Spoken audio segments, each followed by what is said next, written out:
token. Bit ni. Bit token. Bí mo ti ronú tó ní abẹ́rẹ́ oyin mọ́. Ẹ̀yin náà ń sìn ẹ̀ ti di pé gbogbo ìgbà ọ̀rọ̀ owó ni. Owó ni.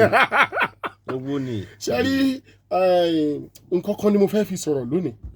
Nǹkan yẹn òun ni pé habit ni kò sọ dì láti lówó, not success but ọ̀rọ̀ yẹn ni don't fall in love with success. Success. Yes. Fall in love with the habit that brings success. So nǹkan tó ti di part and parcel Olúmídé Awólọ́wọ̀ nìyẹn. Wípé it is now my habit that I fell in love with something that will bring success. It's a process. Wípé process yẹn nǹkan tó ń ṣe lójoojúmọ́ tó gbowó ń bẹ̀ wá máa ṣe nínú ọ̀dọ̀ Olúmídé Awólọ́wọ̀.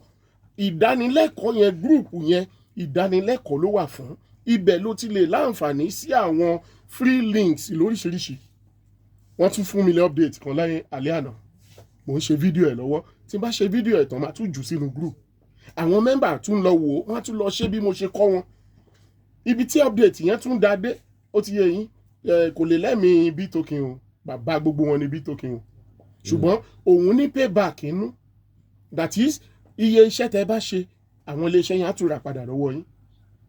Irú ẹ̀ náà tún wà tó tún dáa. Ṣùgbọ́n bí token, fídíò tó ń wò lórí TikTok, YouTube, Facebook, Instagram, Telegram kankan yẹn, gbogbo bó ṣe ń fi ogun àfọwọ́fà tó fi ń ja ẹ, bó ṣe ń wọ lókè tó ń wọ ẹlòmíì kì í ṣogun spiritual church ló ń jà.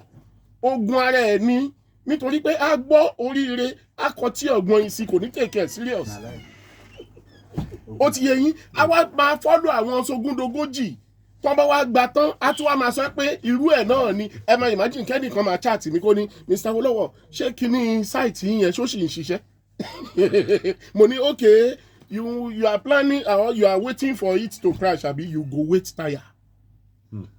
Nítorí pé kì í ṣe business tó jẹ́ pé a sanwó fún, kì í sì ṣòwò wọn ni wọ́n ń san fún wa.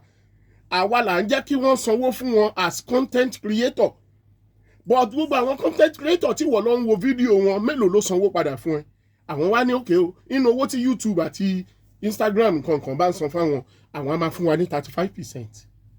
Ẹjọ́ tó bá jẹ́ èèyàn tó ní ẹ̀yìn àgbàlẹ̀ ní ọlọ́gbọ́n dorí ẹja mú, òmùgọ̀ á dìdí ẹ̀ mú. Tó bá jẹ́ èmi ni èwo ni màá tẹ̀lé? Ṣé èyí tó ń fún mi lówó kọ́ ni màá tẹ̀lé? Ẹ mú gbáwọ́ ẹ mọ́ mọ́wó lọ. Ọ̀nù rẹ̀ èèyàn ní bẹ́ẹ̀ ń di àmàlà. So ìyẹn ni mo ṣe gbé gangan. Nítorí sẹ́mínà tí mo ṣe, wọ́n ṣe ń fáwọn èèyàn ní 100,000 reward point, 1 million reward point náà fẹ́ mi. What $100. Ó ti gbà. Àwọn ti fún mi, ó wà ní wallet mi. So láti darapọ̀ mọ́ wallet mi, group mi lórí Facebook, WhatsApp, òun gangan lówó. Gbogbo business tó kù tó máa bá pàdé inú group mi ọ̀fẹ́ ni. So 15,000 naira ni, ṣùgbọ́n January promo ó máa end báyìí. 9,999 naira ló máa san. January promo ni. Ó máa end ní January 31st. Tí ó ṣẹlẹ̀ ní àlè sọ gbogbo 08059378749 08059378749. Lọ send Lagelu sí mi. Mo bẹ̀ má send prayer sí mi o, má block yẹn. Má send ohun ìní kìíní kan ìwọ ló mọ data gig tó win kò kàn mí, má block yẹn ni. Limit our conversation to why you have my number. And the reason you have my number is to make success. 08059378749. WhatsApp message nìkan ni má pè mí lórí WhatsApp yẹn mo bẹ̀ ẹ́. Jọ̀ọ́ nítorí Ọlọ́run mi ń parọ́ fún yàn. Ojú òní ti gbogbo wa. Ẹ kú dìde sà. Ẹ ṣeun sà. Àwò tó pọ̀. Bàbá o. A lè yọ mẹ́ta mi lára ẹ̀.